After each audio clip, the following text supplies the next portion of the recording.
ഞാൻ തട്ടം ഉപേക്ഷിച്ചു എന്ന് പറഞ്ഞ് ഞാനൊരു വീഡിയോ പോസ്റ്റ് ചെയ്തിട്ടുണ്ടായിരുന്നു. പല ഇൻ്റർവ്യൂസിലും പറഞ്ഞിട്ടുണ്ടായിരുന്നു. അപ്പം അതെന്തിനാണ് എന്നറിയാൻ കുറേ മതം തലക്ക് പിടിച്ച തീവ്ര ചിന്താഗതിയുള്ള കുറച്ച് ആൾക്കാർക്ക് അറിയണം പോലും. ഞാൻ എന്തിനാണ് തട്ടം ഉപേക്ഷിച്ചത്, എന്താണതിന് കാരണം എന്നുള്ളത്. ആ കാരണം നിങ്ങൾക്ക് അങ്ങനെ അറിയാൻ ആഗ്രഹമുണ്ട്, അത് പറയുക എന്നുള്ളത് എൻ്റെ ഉത്തരവാദിത്തമല്ലേ? എന്തുകൊണ്ടാണ് ഞാൻ തട്ടം ഉപേക്ഷിച്ചത് എന്ന് ചോദിച്ചാൽ, മുസ്ലിം മതസ്ഥരുടെ ദ്രോഹം സഹിക്കാനാവാത്തതുകൊണ്ട്.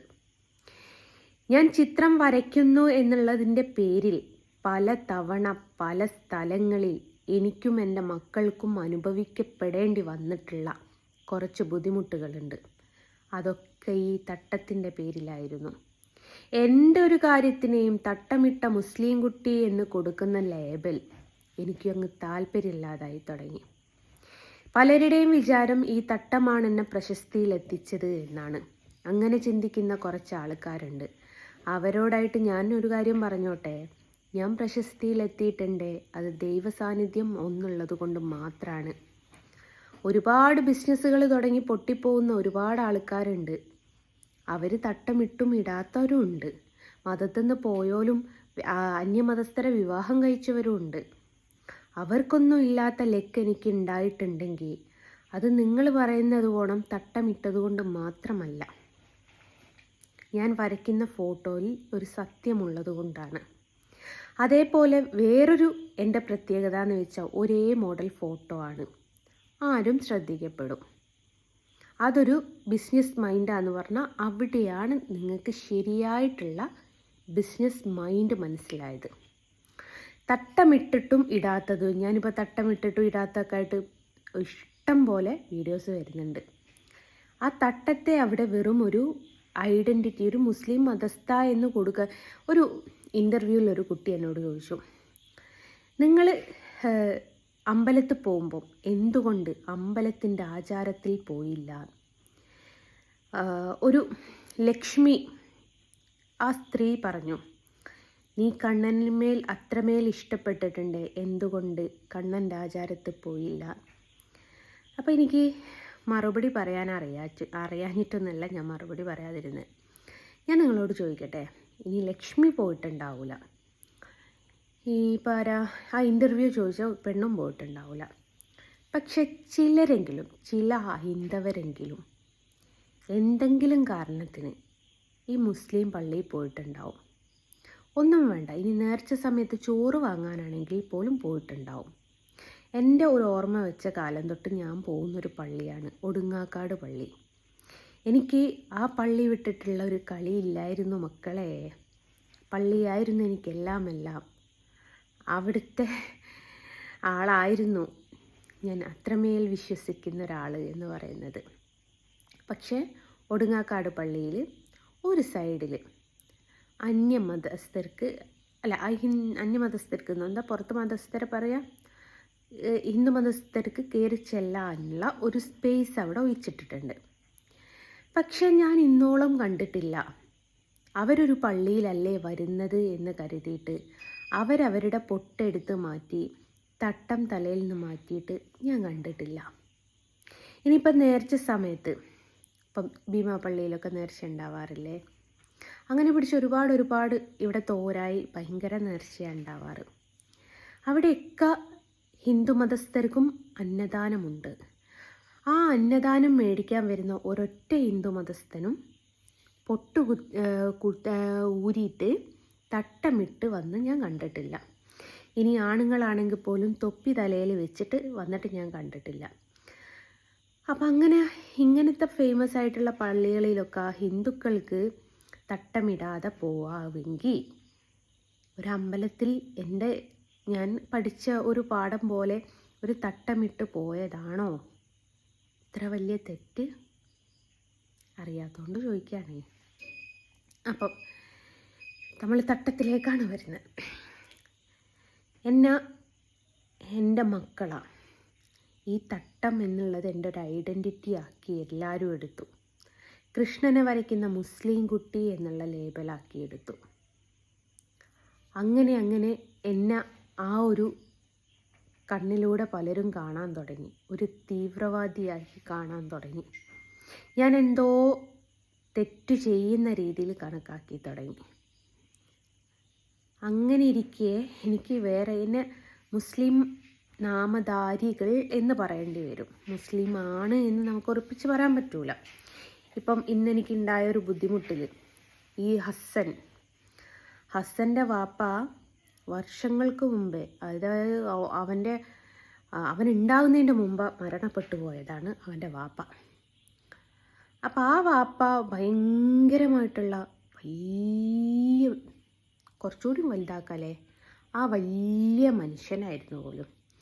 ആ മനുഷ്യൻ അത്രത്തോളം വലുതായിരുന്നെങ്കിൽ ഇപ്പം നാട്ടിലും വീട്ടിലും റോട്ടുമല്ലും നിറഞ്ഞുണ്ടായി കിടക്കുന്ന ആൾക്കാർ ഹസ്സൻ്റെ തന്തക്ക് വിളിക്കുമ്പോൾ ഹസ്സൻ്റെ തന്ത ഭാഗ്യം ചെയ്തവനല്ലേ?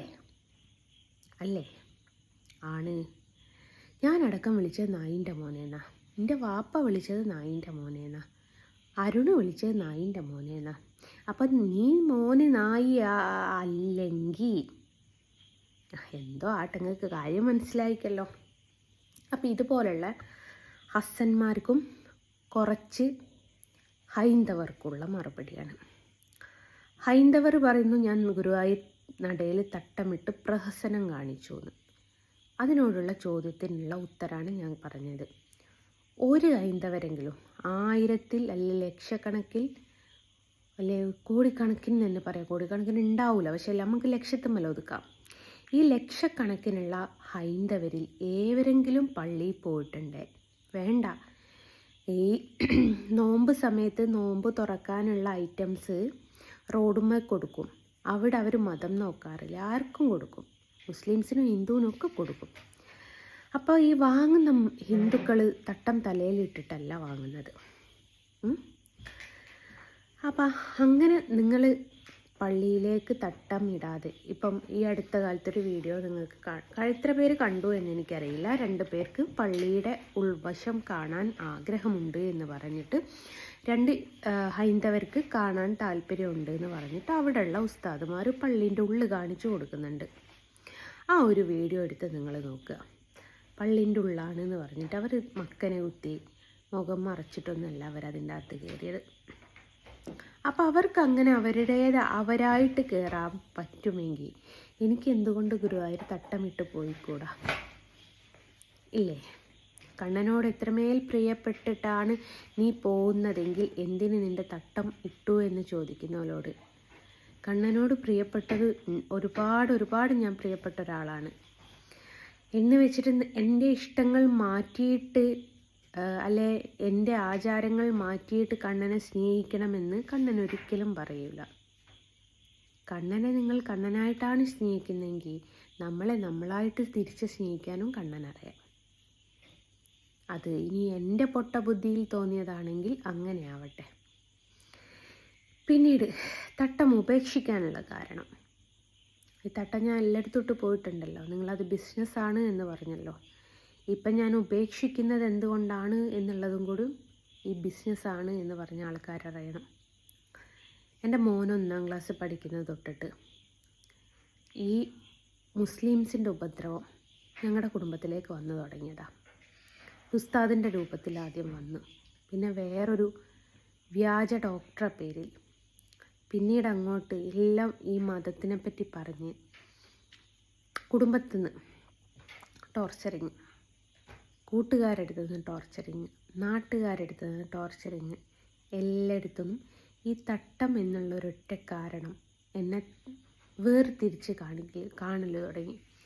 എന്നെക്കുറിച്ച് ഇല്ലാവചനങ്ങളും അവരെ കൊണ്ട് പറ്റുന്ന കാര്യങ്ങളൊക്കെ പറഞ്ഞു തുടങ്ങി.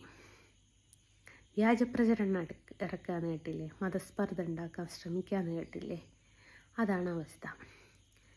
എന്നെ ഇങ്ങനെ നിരന്തരം മുസ്ലിംസ് വേട്ടയാടി ഉപദ്രവം സഹിക്കാൻ പറ്റാത്തതുകൊണ്ടാണ് ഞാൻ തട്ടം ഉപേക്ഷിച്ചു എന്ന് പറഞ്ഞത്. മതം മാറിയോ മതത്തിൽ തന്നെയാണോ നിൽക്കുന്നത് എന്നുള്ള കാര്യങ്ങളൊന്നും നിങ്ങൾ അറിയണ്ട. ഞാൻ തട്ടം ഉപേക്ഷിച്ചു. കാരണം ഈ തട്ടമാണ് എൻ്റെ ഐഡൻറ്റിറ്റി എന്ന് ഞാനല്ല പറഞ്ഞത്, നിങ്ങളാണ് പറഞ്ഞത്. അവൾ തട്ടമിട്ട് നടക്കുന്നുണ്ട്, അത് ബിസിനസ്സിന് വേണ്ടിയിട്ടാണ് എന്ന് പറഞ്ഞു. തട്ടമിടാതെ ഞാൻ നടന്നു നോക്കട്ടെ, അപ്പം എനിക്ക് വരയ്ക്കാൻ കിട്ടുമല്ലേ നോക്കട്ടെ. അപ്പം കിട്ടുന്നുണ്ടെങ്കിൽ അത് ജെന്യൂനായിട്ടുള്ള കണ്ണൻ തന്നെയാണ് എൻ്റെ കൂടെ ഉള്ളത്. അപ്പം ഞാൻ ആ തട്ടത്തിൻ്റെ ആ ലേബൽ അവിടെ മാറ്റി. മതം മാറിയോ ഇല്ലേ എന്നുള്ളത് എൻ്റെ മനസ്സിലാണുള്ളത്. അതിപ്പോൾ എനിക്ക് നിങ്ങളുടെ ബോധിപ്പിക്കേണ്ട ആവശ്യമില്ല. നിങ്ങൾ ഓരോരുത്തരെയും ബോധിപ്പിച്ചാൽ എനിക്ക് അതിൽ കൂടെ ഒന്നും കിട്ടാനും പോകുന്നില്ല.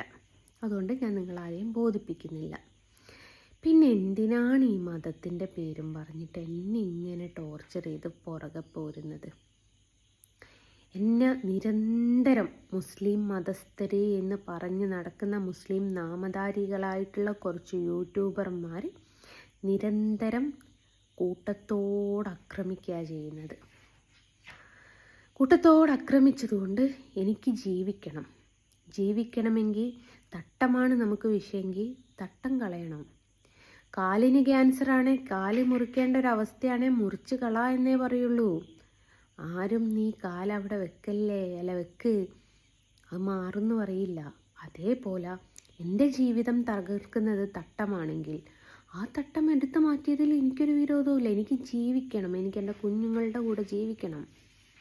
അതിന് തട്ടമാണ് വേണ്ടത്, അല്ലേ? തട്ടമല്ല വേണ്ടതെങ്കിൽ അതതിലൂടെ പോട്ടെ. പിന്നെ ദയവ് ചെയ്തിട്ട് എനിക്കൊരു മതവും ഇല്ല.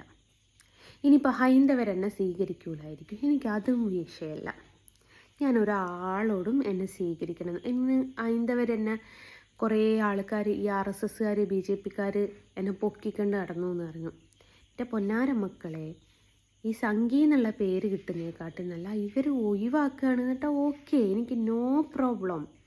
ഞാൻ അന്ന് എന്നെ സംഗി ചാണകം എന്നൊക്കെ വിളിച്ച സമയത്ത് ഞാൻ വന്നിട്ട് ഞാൻ സംഗിയും ചാണകമൊന്നുമല്ല, ഞാനൊരു കമ്മ്യൂണിസ്റ്റുകാരൻ്റെ ഭാര്യയാണ്. അതിപ്പം ചിലർക്ക് ഭയങ്കര വിഷയമായി, അതവർ വീഡിയോ ആക്കി. അവൾ കമ്മ്യൂണിസ്റ്റുകാരിയാണ്, എന്തുകൊണ്ടാണ് ഗുരുവായൂർ കയറി നിരങ്ങിയതെന്ന് മനസ്സിലായോ എന്ന്.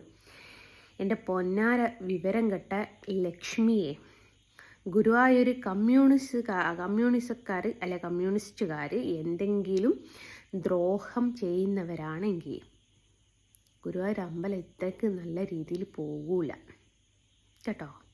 അവർ നീതി ന്യായവും നടപ്പാക്കുമെന്നുള്ളത് നിങ്ങൾക്ക് മനസ്സിലായില്ല എൻ്റെ പേരിൽ കേസ് കൊടുത്തപ്പം.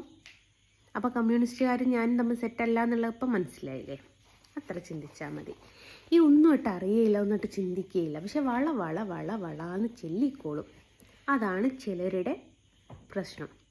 പിന്നെ ചില ഹൈന്ദവർ, ഏത് ഈ ലസിതനെ പോലുള്ള മൊണ്ണകൾ, അവർക്ക് പ്രശ്നം എന്താ വെച്ചാൽ ഞാൻ സുരേഷ് ഗോപിയായിട്ട് സംസാരിക്കുന്നു, സുരേഷ് ഗോപിൻ്റെ അടുത്ത് പോകുന്നു, PM-നെ കാണുന്നു, പേരും പ്രശസ്തിയും കിട്ടുന്നു, ഈ എത്രയോ വർഷം RSS BJP നേതാവാ എന്ന് പറഞ്ഞിട്ട് ഒന്നും ആവാൻ പറ്റിയില്ല. ഒരു സ്ഥാനത്ത് പിടിച്ചവരെ നിർത്തി, പക്ഷെ ആ സ്ഥാനത്ത് നിന്ന് തട്ടിത്തെറിപ്പിച്ച് അവർ പാർട്ടിയിൽ നിന്ന് പുറത്താക്കി. ഇപ്പം വരും ഇന്ന പാർട്ടിയിൽ നിന്ന് പുറത്താക്കിയില്ല എന്നും പറഞ്ഞ്. തെളിവുണ്ടാ മോളെ?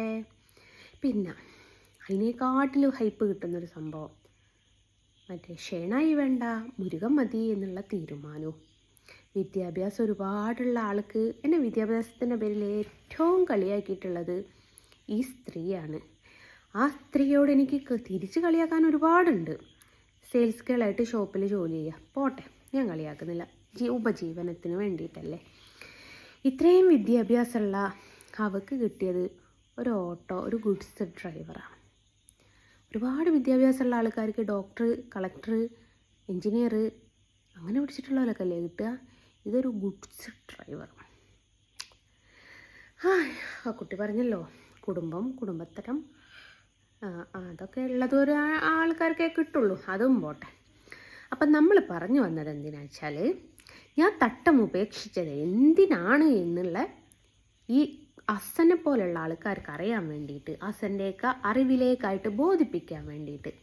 മുസ്ലിം മതസ്ഥരുടെ നിരന്തരം ഉപദ്രവം സഹിക്കാൻ പറ്റാത്തത് കൊണ്ട് മാത്രമാണ് ഞാൻ തട്ടം ഉപേക്ഷിച്ചത്. തട്ടത്തെ ഐഡൻറ്റിറ്റി ആക്കിയിട്ട് ഇനി എന്നെ കൊല്ലാനും കൂടി വരാനേ നിങ്ങൾ ബാക്കിയുള്ളൂ, നിങ്ങൾ അതും ചെയ്യും.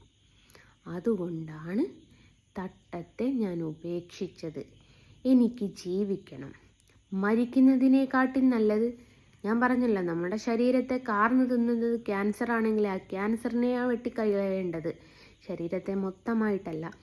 എന്നെ ഇതുവരെ ഉപദ്രവിച്ചുകൊണ്ടിരുന്നത് മുസ്ലിം കുട്ടി എന്നൊരു ലേബലാണ്. ആ ലേബൽ ഞാൻ അങ്ങ് വെട്ടി.